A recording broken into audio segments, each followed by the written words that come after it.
কৃষ্ণা ব্র্যান্ডের sleeveless top, একদম সুন্দর সুন্দর কালার এসছে দেখো।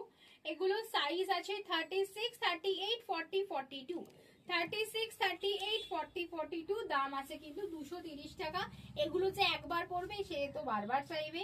দেখে নাও, পিওর কটনে যাচ্ছে, পিওর কটনে, দাম আছে 230। এগুলো এতটাই সুন্দর দেখো, আমি প্লাজোর সাথে পরে আছি। লেনটা দেখে নাও কি সুন্দর, মানে একদম স্লিভস না যে তুমি বাইরে পড়তে পারবে না, তুমি এগুলো পরে কিন্তু ইজিলি বাইরেও পড়তে পারবে, জিন্স জেগিন্স সবকিছুর সাথে পড়তে পারবে, ভীষণ কমফোর্টেবল, সামারের জন্য একদম পারফেক্ট জিনিস। দাম আছে কিন্তু 230 টাকা। 230 টাকা যাচ্ছে প্রাইস, খুব সুন্দর দেখতে, দেখে নাও 230 টাকা, দারুণ দেখতে। 230 টাকা, ভীষণ সুন্দর দেখতে, 230 টাকা। 230 টাকা। দেখো এটা একটা ফ্লাওয়ার আছে, গাছ প্রিন্টে আছে। এটা একটা ভীষণ সুন্দর লাভেন্ডারে ফ্লাওয়ার প্রিন্ট আছে। আর এটা একটা ইয়েলো কালার আছে। সাইজ বলেই দিয়েছি 36, 38, 40, 42, তার বেশি নেবে না। আমার রেটটাও তাই। দেখা হচ্ছে নেক্সট ভিডিওতে, তাড়াতাড়ি বুকিং করো, স্ক্রিনে দেওয়া নাম্বারে। দেখা হচ্ছে নেক্সট ভিডিওতে, টাটা।